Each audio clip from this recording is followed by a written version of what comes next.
Hi, I'm Mel Spencer, and today I'm going to learn to be a farmer. I don't think I have ever planted anything more than a few carrots, and frankly, they didn't do very well. So I have a lot to learn about how to farm, and I think it's high time. A person ought to be able to at least raise a few vegetables and preferably also some animals to eat, but that's a matter of opinion. I eat animals, but not all of my friends do, I'll tell you that. So we're going to go to Virginia to a place called Polyface Farm, and we're going to talk to a farmer. And he's not just an ordinary farmer. He's somebody who really teaches other people how to do various things. And there are many movements now in farming. And one of them is called permaculture. So I want to learn a little bit about permaculture, and then everything else that an ordinary person should learn about, even if we do not expect to grow anything except begonias. Okay. So good morning, Joel Salatin. Good morning, Meta. It's a delight to be with you. It's a pleasure, and I'm really looking forward to this. I need your help.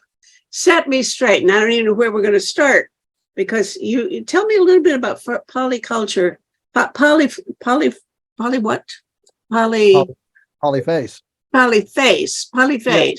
And then about, I believe you also try to get people to do homesteading. Is that right?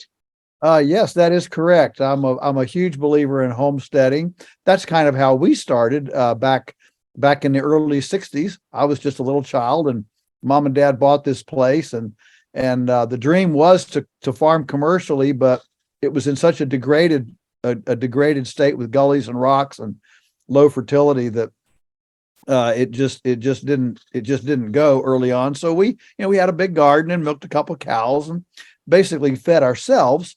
And so I call it a kind of a glorified homestead for the first 10 years. But then, wait a minute, a homestead is something where you get free land if you stake a claim or something, isn't it? Well, that was the Homestead Act that President Abraham Lincoln signed back in 1862 or 3, and it ended up essentially being a freebie for land grant colleges and railroads. But that's another story. That's another story. Like many government programs, they don't often accomplish exactly what they set out to do. But anyway, the idea is that you grow your own food. So on our farm at Polyface, we're the farm of many faces. Poly, of course, being the Greek prefix or the Latin prefix for many. So the many faces, and this includes the many faces of environments, open land, forest land, and water or riparian areas, as well as the many faces of the people on the land, the many faces of the enterprises. So we have beef, pork, beef, pigs, chicken, eggs, duck, lamb, rabbit. And we also sell lumber because we have a lot of woods. So we have a sawmill and we sell lumber as well as firewood. And we've been here now since 1961. And so I'm second generation, and I came back to the farm full time September 24, 1982. And we launched full time at that point, and we've never looked back. And and now we have about 22 of us earn a living here from the farm. It's not a backyard operation by any means. We have never bought a bag of chemical fertilizer. So when Putin invaded Ukraine, that didn't, and fertilizer jumped 400%, that didn't affect us at all. And so we do very large scale composting. We turn it with pigs. So we don't use petroleum and machinery to do the compost turning. We're in perennials primarily, and we direct market. So we direct market to, we have an on-farm store. We make deliveries once a month. We make deliveries to drop points in the city. We service some restaurants, a couple of markets, and we ship. We ship nationwide. We have a 24/7, 365 open door policy. Anyone can come from anywhere in the world at any time to see anything, anywhere, unannounced. That's our like at 3 a.m. You're going to have yes, people knocking on the door.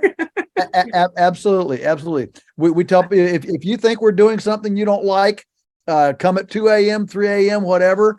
Don't wake me up. But you're welcome to walk the fields and check us out. That's our commitment to transparency. Wow, I'm a great believer in transparency, but that takes the cake. Yeah. Okay, Yeah. let me tell you where I have been with the only contact I've had with the issues of farming that you've already mentioned a little bit is that I do quite a bit of shows about global warming. So naturally, one of the big things that's being promoted as a way of reducing climate change is the notion of carbon farming, or permaculture would, I think, be part of that, even organic farming, but things where the idea is to reduce the emissions from agriculture into the atmosphere, and preferably even capture carbon out of the atmosphere and put it in the soil and sort of lock it up for a while. So I know a little bit about things like cover crops and no-till farming, and two or three rock dust. We've done quite a bit about the application of soil amendments, including rock dust from pulverized basalt and so on, the application of biochar, and even seaweed, elixirs of seaweed that do good things. So those are the only meeting points between my own explorations and what you've mentioned so far. So tell me where we need to go to amplify my wisdom. Yeah, well, great. I love it. You're still totally inquisitive and learning, and that's fantastic. So let me just say you're on the right track with all of those basic elements. But if you look at nature, let me just at the outset say that 500 years ago, North America produced more food than it does today. That's the important thing to understand. 500 years ago, North America produced more food than it does today. Now, it wasn't eaten by people. Oh. We had up to 200 million bison. We had 2 million wolves, each of whom needed 20 pounds of meat a day per wolf. We had 200 million beavers that ate as much plant material as all the people in North America today. We had flocks of passenger pigeons. Audubon, John J. Audubon sat under a tree in, I think, Massachusetts in like 1820, and he recorded in his diary, he said, I couldn't see the sun for 3 days because the flock of passenger pigeons blocked out the sun for 3 days. Oh, that makes me want to cry. Absolutely it does. And so you have this tremendous abundance long before John Deere invented the plow, long before hybrid seeds, long before Cargill and the Chicago Board of Trade. And so when we look at that, I'm always interested in saying, well, okay, if that is how abundant things were, well, what was the template? What was the pattern? How did it work? And the first thing you note is that it ran on primarily perennials, not annuals. So for your listeners, you know what a difference between a perennial and an annual. So an annual is something you have to plant with seed every year. Barley, wheat, corn, watermelon, squash. Okay, whereas a perennial has some way to stay where it is and continue to regrow every year. So grass or bulbed, tulips are perennials. They make a bulb and then they come back every year. Crocuses. Okay. So a perennial, a grapevine, a tree. All right. So nature Yes, there are annuals, obviously, in nature, but they're very few. There aren't very many. Nature revolves fundamentally around perennials. And the energy flow in perennials is into the ground, because a perennial can't depend on a big fat seed to replicate it. It has to somehow survive the winter, survive the drought, survive the flood. And as a result, it stores its energy in the roots rather than in a great big seed, like a walnut, or an acorn, or a barley, or a corn. And as a result, the perennial tends to suck uh, suck carbon more out of the atmosphere, put it into the ground, than the annual, which doesn't have to have an energy inventory it doesn't have to have a carbohydrate bank account under the soil, because it's going to make a seed that's going to get planted, whatever, jump on the hair of a deer and get transported, or a waddling possum, is going to strike that little burr seed and plant it somewhere. And so so the perennial has a totally different energy flow. And so our agricultural system, if we're going to use nature as a template, the first place to start is, how do we get more acreage in perennials, and how do we leverage those perennials in the food system? And that is why all antiquity cultures, the foundation of their nutrition was either the herbivore or seafood, because those were the two nutrient dense foods that could be grown without annuals, without tillage. Herbivores, of course, live on grass and leaves, and seafood lives in the ocean, and it doesn't need seeds either. Mm-hmm. And so this is why early on grain became a holy grail in agriculture, because grain was expensive to grow. It was difficult to maintain fertility, because it sucked fertility out of the ground instead of pumping fertility into the ground like perennials. And so grain was an extremely expensive thing throughout history to plant, to harvest, to keep the mice out of it, and to use it. And so that became the holy grail of agriculture. How do we grow grain, sustainably? And of course, with cheap energy and cheap transportation now, and mechanization, for the first time in human history, grain has become ubiquitous and cheap and easy to grow, but at the cost of our soils. Right now, every bushel of corn costs us at least a bushel of soil. And we know that there's a dead zone the size of Rhode Island in the Gulf of Mexico. That's a direct result of turning the Midwest from a perennial prairie into a monocrop annual of corn and soybeans. And so the place to start on this entire this whole carbon issue, is we start with leveraging and promoting and encouraging perennials and their proper function in the landscape, as opposed to artificial intelligence, genetically modified organism, Roundup ready soybeans, and all the other things that we're trying to concoct. That is brilliant. That is absolutely a new angle for me. And I bet you've told a dozen people or 100 people, but I haven't heard it before. And I can see it. Now tell me though, is there any grain that's perennial? Well, I mean, even perennials make, grass makes seeds, but they're extremely small. And they're not really worth harvesting. And so all of the grains that have been,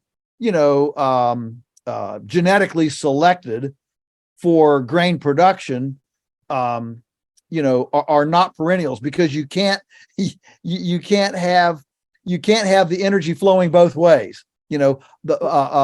By Temple Grandin, the grand dame of animal behavior, talks about biology. It can put its energy in longevity.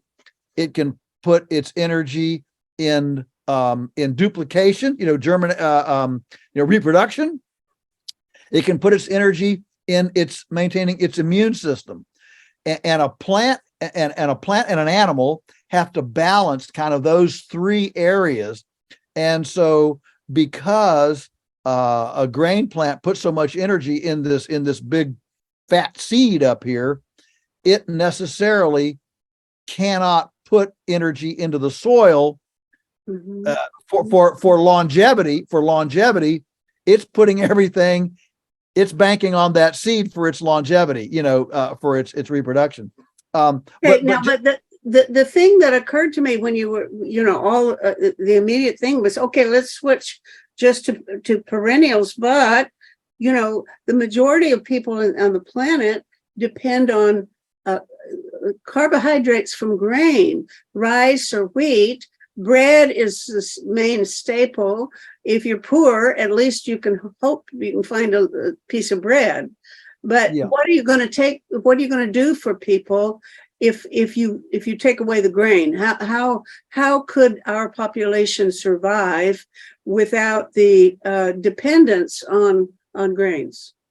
Well, again, I go back to the fact that 500 years ago, North America produced more food, more nutrition than it does today with all of our grain production. So how do we do that? So the key is to run livestock the way bison ran across the landscape, the way the wildebeest currently run in the Serengeti. And when you look at herbivore populations in nature, and there are a lot of llamas, alpacas, giraffes, zebras, wildebeest, caribou, a bison. Right? When you look at herbivores in nature, they exhibit three things. They're moving, they're mobbed up for predator protection, and they're mowing. They're not eating whatever seeds, carrion, that sort of thing. They're moving, mobbing, mowing. And when you duplicate that on a domestic scale, your production goes up. So on our farm, let me just get to this point. On our farm, in 60 years, we have moved, because this whole conversation started with climate change and carbon sequestration. And so on our farm in 60 years, with this modeling, we have gone from 1% organic matter in our soils to now a little more than 8% organic matter in our soils. And as you know, organic matter it's not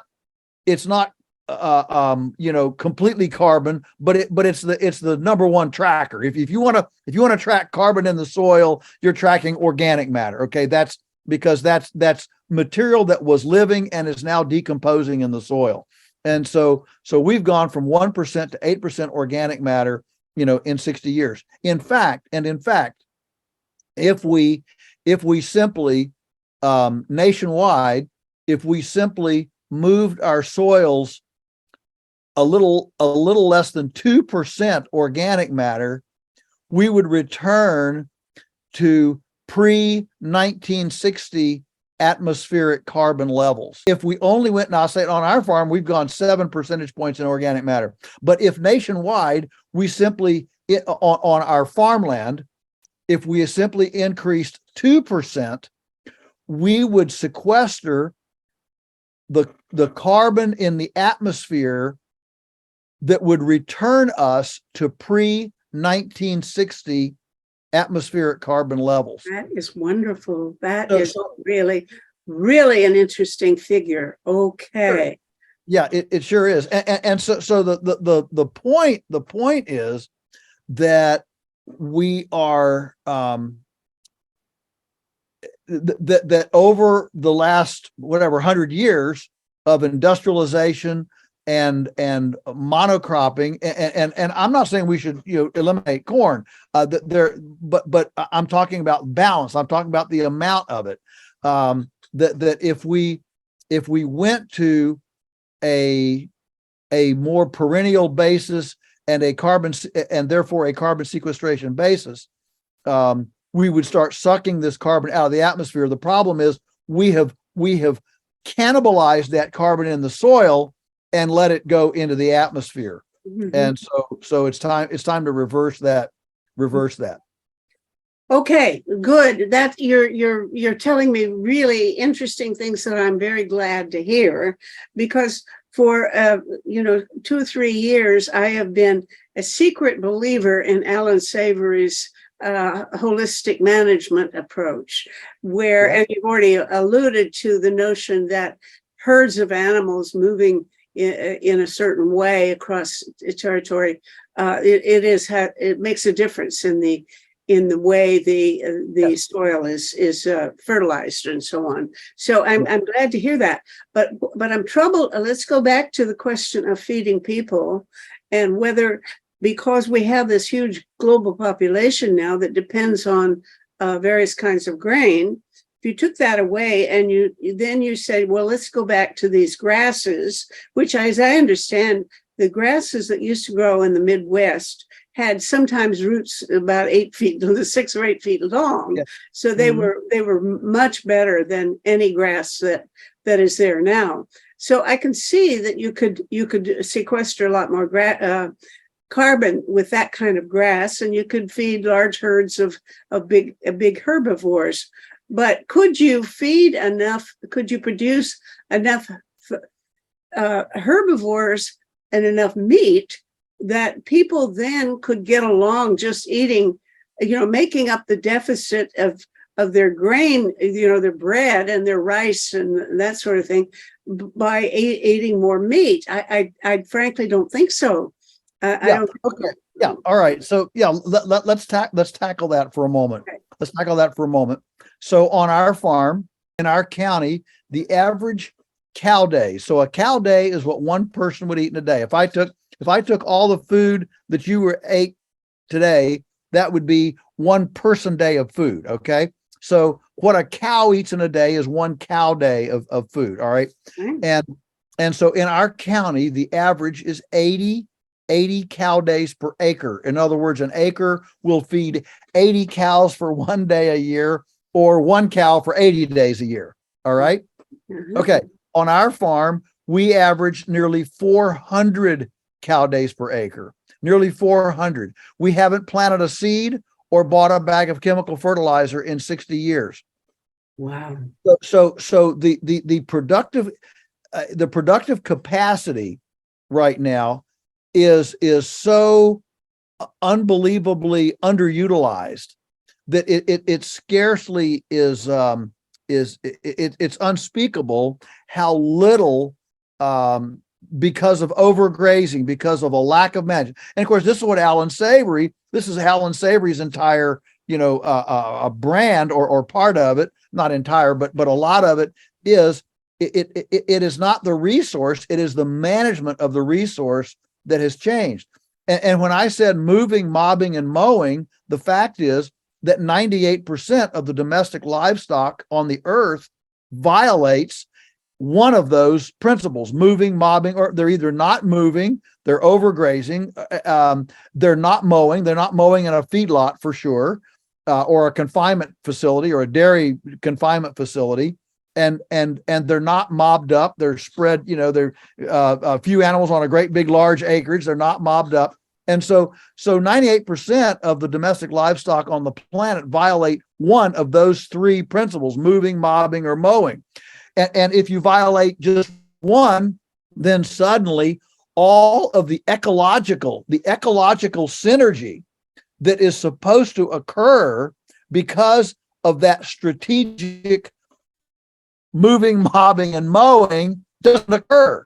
And when that doesn't occur, you don't get the grass production like there used to be in the migratory, in the moving, mobbing, and mowing. And most livestock violates not just one, but all three of those elements. And so the productive capacity is extremely undeveloped right now, worldwide.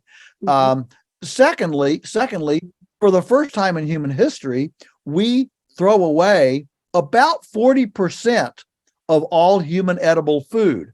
It's either blemished, it's too long, too short, too fat, thin, too sell by dates. Maybe it got tainted, maybe it got chemical poisoned, whatever. But humans have never in the past thrown away that much food. Yeah.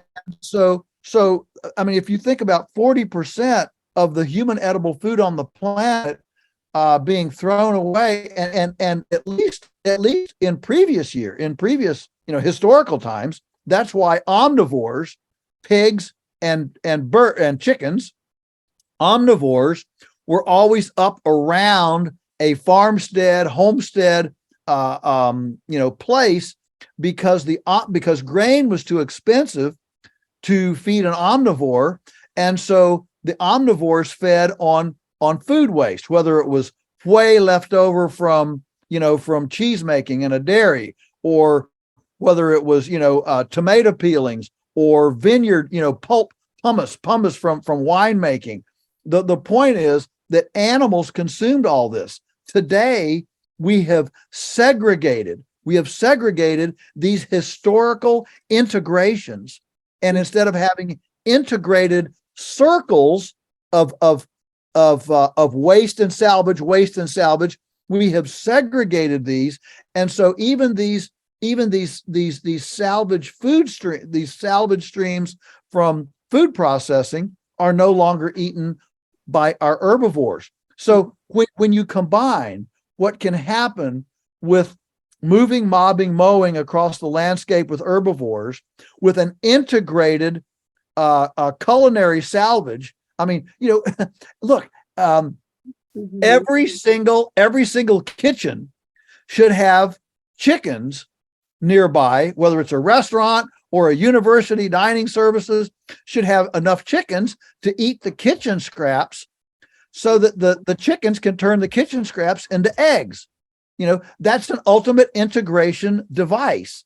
Yeah. But instead we take the kitchen scraps, send them out to the landfill or maybe a composting operation, and then we buy factory eggs from a factory farm in Iowa that's fed grain in a monoculture, segregated from the chickens, that's fertilized with fertilizer from Russia. Okay, so you have an extremely segregated, disconnected food and farm system, rather than a highly integrated, relational, synergistic system. And so feeding the world is not about, well, what are we going to do if we don't produce as much wheat?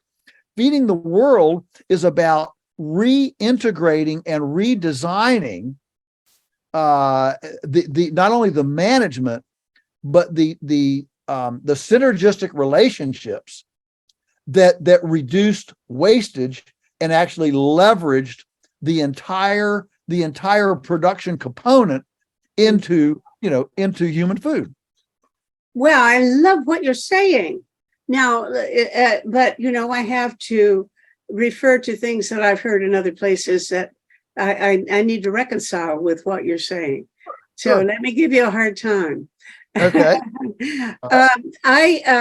I certainly am inclined to agree with you. We did an interview with a woman who's with the White Oaks farm in Georgia, I believe it is, where they claim that they actually can prove that they are it's a meat packing operation primarily. They raise cattle and they pack it and they send it from their home base and so on.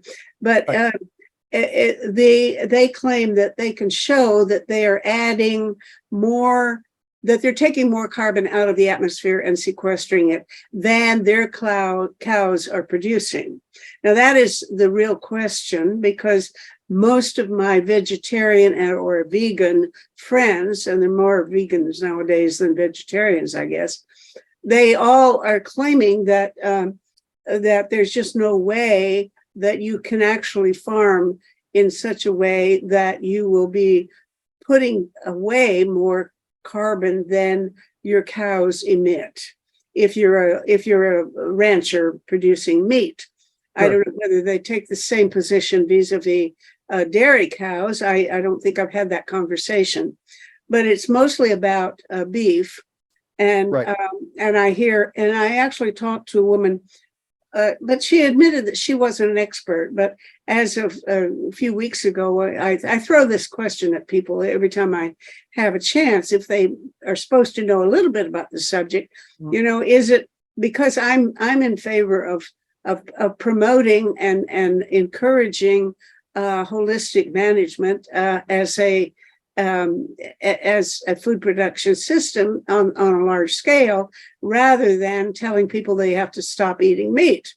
And I asked her, is it really possible, you think, to farm, to produce all the meat that everybody wants, if we all did our best to consume it? Is it possible to do that and still sequester carbon more than we are actually emitting? And she didn't think so. So right. she thought the evidence was the other way. Well, prove to me, please. I want to hear it, that she's wrong. Yeah. So I can't give you, I know White Oak Pastures, the farm you've talked about, has collaborated with some scientists and stuff to do the actual testing on their farm. We have not done that here on our farm. We're open to it. We just haven't done it. But let me try a couple of ideas here. One is, let's take methane, for example. Methane, as Alan Savory says, methane. Okay, so methane, comes out of the cow as part of the digestive process, and there is it's called a methanotrophic. So a methanotrophic bacteria in the soil that is active under perennials. The methanotrophic bacteria does not survive under annuals, under tillage, under obviously parking lots and pavement and feedlots. It only actually thrives in healthy perennial pastures. And there's enough methanotrophic bacteria to suck down the methane generated by 1,000 cows per acre. Now, nobody's going to put 1,000 cows on an acre. So the point is that methanotrophic bacteria does indeed counter all of the methane generation that a cow will produce, but only if the cow is on well-managed perennial pasture and not overgrazed pasture, not corn in a feedlot, not in so many of these other areas. And so the problem is that the scientific community takes data points from the orthodoxy. The scientific community, if they're going to study cows, they don't go to the fringes like me.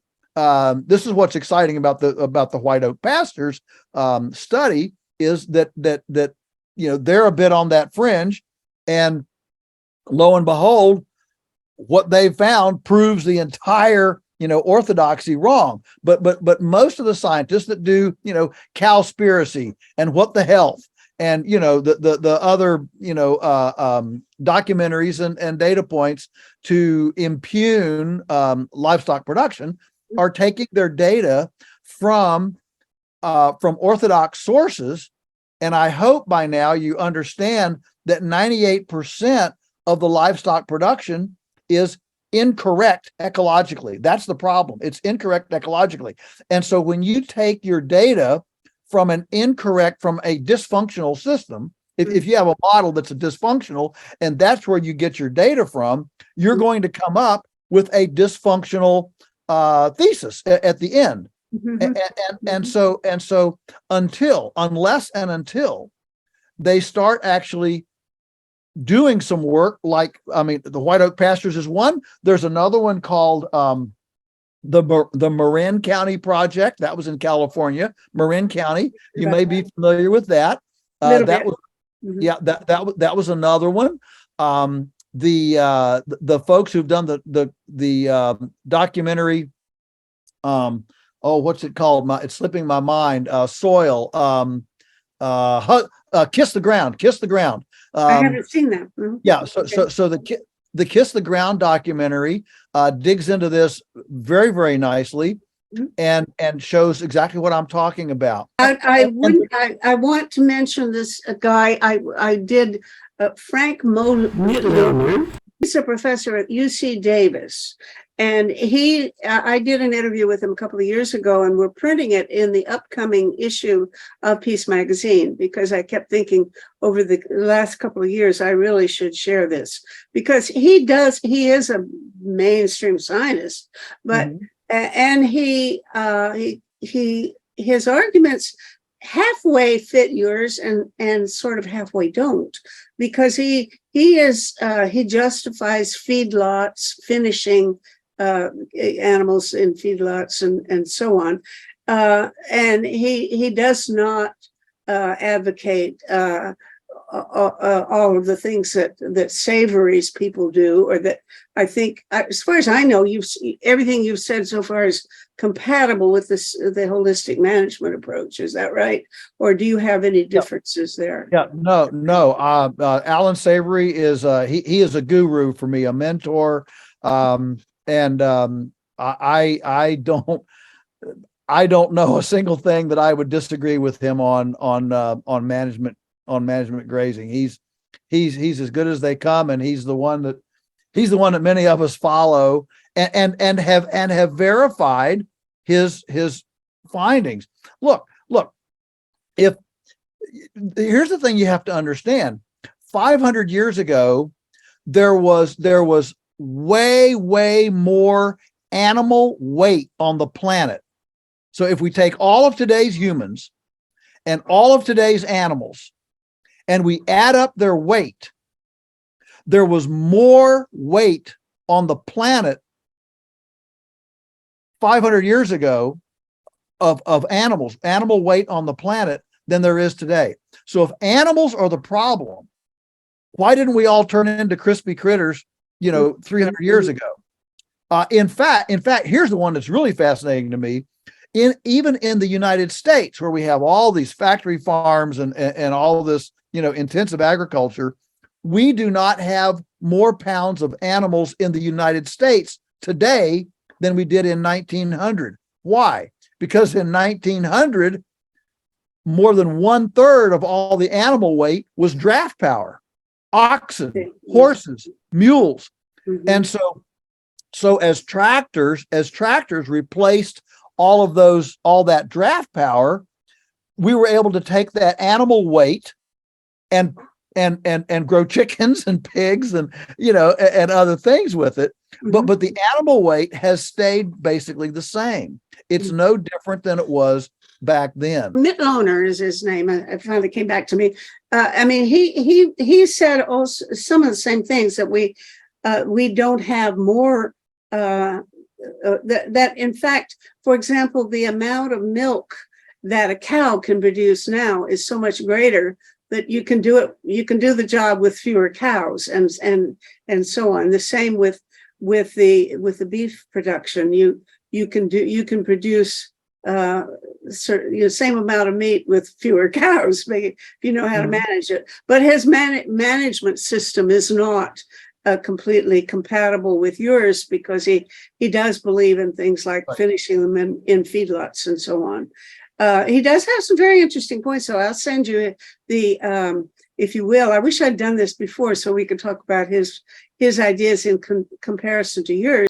I wish people would hurry up and actually produce really hard evidence that good farming of the kind you're proposing, both the production of plants by perennials and the meat production, that can be really adequate to sequester the amount of carbon that we need to do.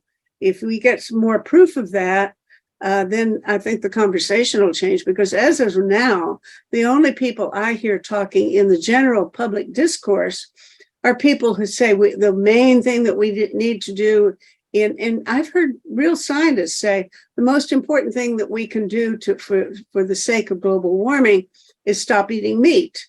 And I have trouble with that. well, again, when you look at the way meat is produced, I agree with that completely. I agree that the way orthodox meat is produced is completely egregious, and that's where I would disagree dramatically with Frank on his industrial solution to the problem, and on his speeding up solution to the problem. He is taking a fairly mechanistic approach to the problem. I'm taking a fundamentally biological approach to the problem. So I'm not saying let's speed up how fast a cow can eat. I'm saying let's let that cow fully fill her cowness niche or herbivorous niche, in the environment, and that means not growing so fast, but actually growing on perennials that actually pump this energy back into the soil and sequester the carbon. That's what I would suggest. And so we would certainly disagree there. But there are other things. I mean, we just a couple of years ago we finished collaborating with the Smithsonian on a 2-year working landscape study where they measured several benchmarks. One was soil carbon. One was species of birds. One was invasive species. One was pollinators. And they took these metrics and they measured these, like there were 30 sites in Virginia. And our farm was the only one that they found all 8 bumblebee varieties known to exist in Virginia. And so our pasture mosaic, by moving these animals, by mimicking the way the bison moved around the landscape, we don't have wolves to move them, but we do have electric fence. And so we use electric fence as our predator, and move the animals around the landscape. By doing that, we get a mosaic. We don't get a large, overgrazed field. We get a mosaic of grass that's in various stages. And if you're a savory fan, you know all about this whole, the way the grass grows faster, slower, and goes to seed and all that. But this mosaic offers something in blossom, in bloom all the time. And so you get a flush, a huge increase in pollinators, because they always have something to eat in this kind of system. And so there are all sorts of ancillary benefits from a perennially based, biomimicked type of system, as opposed to anything else. And so, okay, now the thing that you also excited me a little while ago, talking about methanotropic bacteria, because I've heard of such things. I know that they're doing research on it and so on, but I didn't know anything about how they live best under perennials. And that is new to me, because it makes a huge difference if you talk that way. One of the things that has always interested me, do you know anything about the Zimovs in Siberia and their Pleistocene Park, that idea? And Have you heard of them? Yes, I'm a little bit aware of that. Not as aware certainly as you are, but you're talking about where they're finding all of these herbivores and trying in tundra, basically in tundra, and trying to recreate the idea of an herbivorous landscape in what we would consider a tundra, and what that must have looked like, a long time ago. Well, what they find, they go through this permafrost and it's just chock full of bones of huge animals, this megafauna that lived in the Pleistocene period. They were bigger animals than we have much today. Certainly the woolly mammoths were. But at any rate, they find all these things. And so the Zimofs argue that it was because of these big animals that they keep the soil cold, that by not kicking aside the snow in the winter so they can eat the frozen grass underneath, they keep the temperature of the soil, and then they pack it down by stomping on the snow and so on. So they have this large park that they've fenced out, and they're filling it with huge animals. Now, they don't talk about how they're doing it, but certainly they are able to show that they are actually keeping the soil in that park a degree or two colder than it would have been outside the park. So these animals are doing the job. But what I'm wondering is, when you look at the history of the Pleistocene period, and you think of this stupendous number of huge animals that populated the far north, the Arctic. And then I thought, well, how come the methane levels were not extraordinary in that period? Because as far as I know, the ice cores, don't show any such remarkable things. Well, one of the things I've often wondered was maybe methanotropic bacteria explains it, but I haven't heard anybody say that before. And if you could show that, I think it's really a good question. Now, last week I talked to, I don't have this on a recording, but I did talk to a woman who's a specialist in water purification. And I asked her about methanotropic bacteria and whether they would live in the Arctic, for example. Could we put them in the water and increase the amount of those things so that they would consume the amount of methane being emitted from the bottom of the Arctic Ocean? And she said, well, people are working on that, but I haven't heard anybody say that that's feasible. But it sounds to me as if maybe one of the things you want to do is repopulate the Arctic with big animals like bison or whatever, and then also put a lot of dirt with methanotropic bacteria in it to encourage them. What do you think? Well, what I think is that the ability of the ecosystem to respond redemptively in a healing fashion to excellent management is beyond our comprehension. And we have watched it here on our farm. We have watched the ecology completely change. I mean, as a little child, I remember, we couldn't support 10 cows. Now we support 100 on the same ground, and the fertility is off the charts. I'm not saying that to brag. I'm giving humble homage to a fantastic design that worked, and it's my mandate to discover what those secrets of prehistoric abundance were. When, as you mentioned, when there were these massive numbers of megafauna. We know that in Australia, they had 9-foot tall wombats. We know that here in North America, they've discovered beavers as big as a Volkswagen automobile, a VW Bug. I mean, that's a big beaver, and so yeah. So this stuff was here. Interestingly, you're mentioning the soil temperature. you can take infrared. I've seen these where they've used satellites to take infrared photography of farmland, Mhm.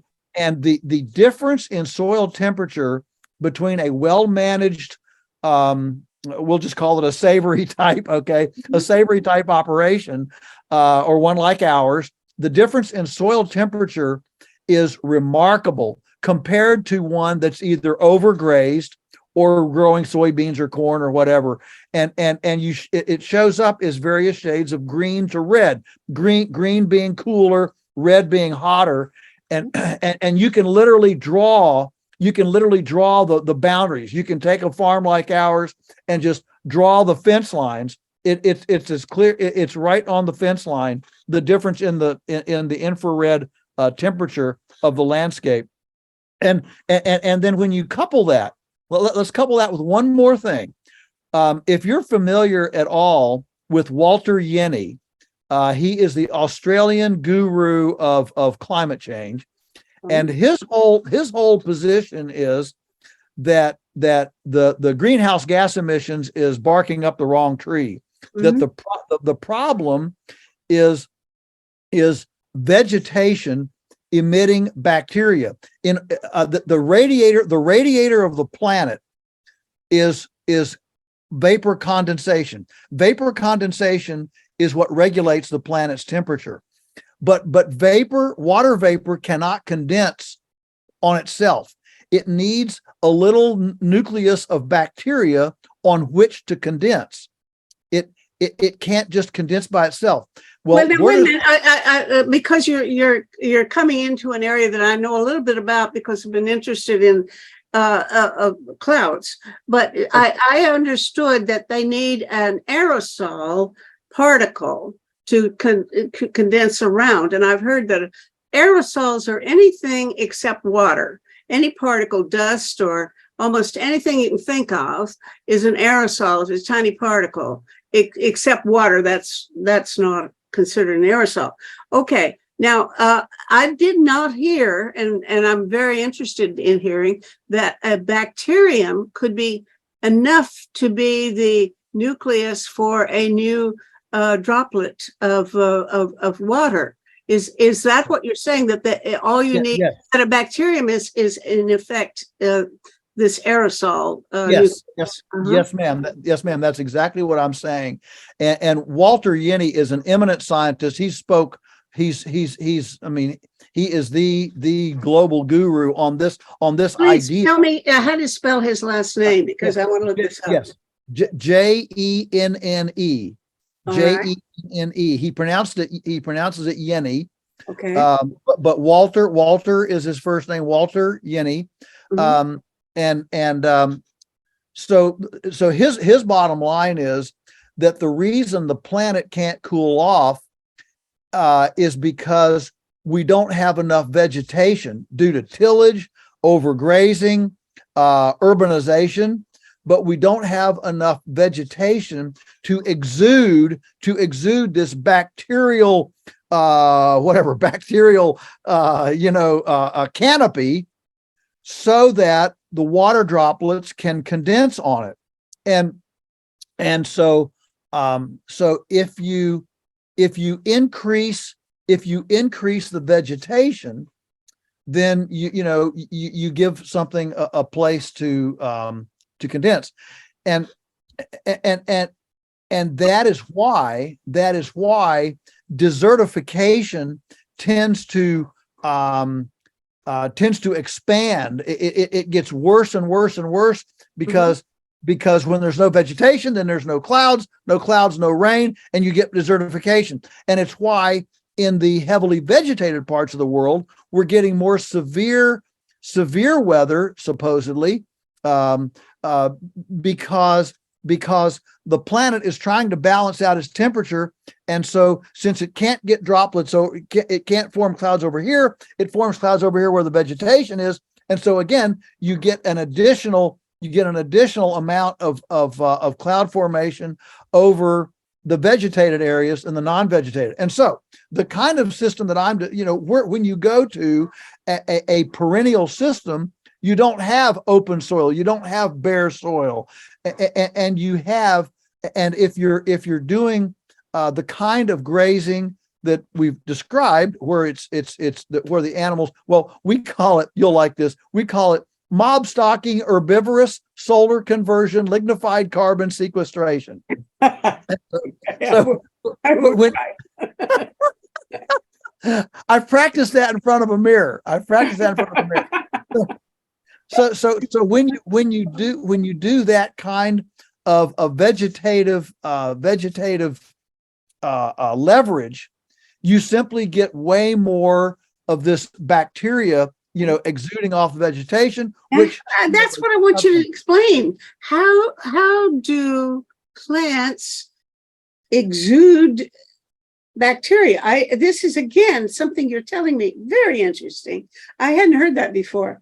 That there are more bacteria in the air around vegetation. Right? Yes. That is exactly correct. Well, because plants produce bacteria and the air doesn't. So you've got to have plants. Now, again, I am not the I'm not the authority on this. I am quoting Walter Yenny, who is the authority, and but I can it makes sense to me. You may well know about experiments where they've gone into, for example, deserts. I know one was done in the Rajputana Desert in India by a meteorology team from the University of Wisconsin, where they simply fenced out several square miles of the desert. And very quickly, and they just fenced out the nomads, all the sheep and the cattle and everything that were overgrazing it. And in very short time, I mean, I'm talking about fewer than 5 years, vegetation began growing. And when the vegetation began growing, they started getting cloud formation. Literally in 5 to 6 or 7 years, this team saw dramatic changes in rain. In a whatever 5 or 6 square mile area. So it wasn't a backyard situation. It was several square miles, but still it was a tiny portion of this desert that they focused on, simply to see what if we can if we fence out the overgrazing and allow the plants to get some leaves on them, what happens? And they saw a dramatic change in the cloud formation and rainfall in that area. Now here you've said something again. Well, finish. Go ahead. Sorry. The work of Jeff Lawton. He's a permaculture teacher in Australia and has worked a lot in Lebanon and the very arid areas of the Middle East. And he has shown that just with not a whole lot of effort, you can capture more water, grow more vegetation, have more leaves, and then better cloud formation on an extremely small area. A couple of square miles, which is a very small area. When you're looking at a whole landmass. Well, that's where I was about to interrupt you, because you said something that triggered to me. I've had several interviews with people about Miyawaki forestry, and that is a kind where they plant a whole bunch of trees close together, like four or five trees per square meter, and they're different heights, canopy heights, and so on, and they say that you water them and weed them for about 3 years, and after that you couldn't, if you wanted to, because they're so thick that you couldn't even get in there, and you don't need to. Now these little forests are so small, they're like the size of a tennis court or something even smaller. You can run them along strips along highways and so on. So what I couldn't understand is how a little patch of forestry with very dense vegetation could possibly generate its own liquid, its own water, that you don't have to water them anymore. Is that what you're saying, that somehow how do they do it? I wondered how. Maybe you're Now, explaining that. well, I don't have the full explanation, but I can tell you that in extremely dry areas like this, the plants like that dense vegetation Mhm. attracts dew, and the dew itself becomes almost like rain as it drops off the leaves. Think about it. Think about a tin roof, of a house in the summer, and it's hot, but in the morning the water literally runs off of the roof, Really? is Okay. condensed. And so that's the kind of thing. Now Jeff Lawton, in his work with permaculture, he's doing things like swales and little water, things. I mean, in Israel, when Israel began planting reforesting so many of theirs, they literally, I was over there in Israel and saw a guy that where he's planting these trees, and he simply takes like a mattock or a shovel, and he simply makes a little funnel with a little dam on the downside of the tree. And he told me that little, whatever, 1 meter wide whatever, reception funnel, just a little bit of earthworks, 4 or 5 inches, enough to where there is surface runoff, to funnel that into the tree, made the equivalent of tripling the amount of moisture that tree got. See, worldwide, 1/3 of all raindrops run off the surface because they either come too fast or too much at one time. Mhm. And so they overrun the porosity of the soil. And so 1/3 of all raindrops fall off. So even if you're in a very dry area of whatever 6 inches of rainfall a year, 2 of those inches are going to run off. You know what?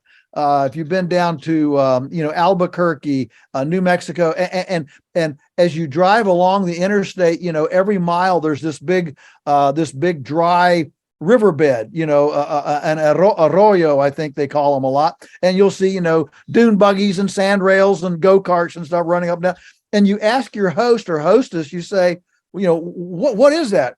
Well, they'll tell you 10 days in the year, that whole thing is running bank to bank full of muddy water. Mhm. And so if we actually trap that water, this is what the Australian PA Yeomans was all about back in the 1950s, when Yeomans invented the Key Line program and wrote Water for Every Farm, which is an iconic book now in agriculture.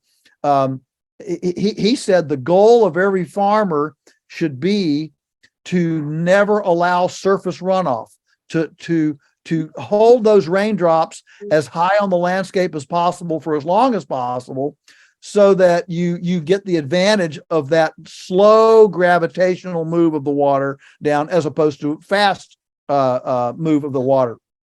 And I agree. I'm impressed, and I believe every word of it. And we got to stop. And I want you to come back because you're a fount of wisdom. I really have learned so much already in this 1 hour that I want you to come back and do it again with some more folks that also know what questions to ask you. Okay. Sure. Thank you. It's been thank wonderful. you very much. All right. Carry on. What you're doing is wonderful. I bless you. Thank you. You Bye-bye. too. Bye now. Project Save the World produces these forums, and this is episode 569. You can watch them or listen to them as audio podcasts on our website, tosavetheworld.ca. People share information there about 6 global issues. To find a particular talk show, enter its title or episode number in the search bar, or the name of one of the guest speakers. Project Save the World also produces a quarterly online publication, Peace Magazine. You can subscribe for $20 Canadian per year. Just go to pressreader.com on your browser, and in the search bar, enter the word peace. You'll see buttons to click to subscribe.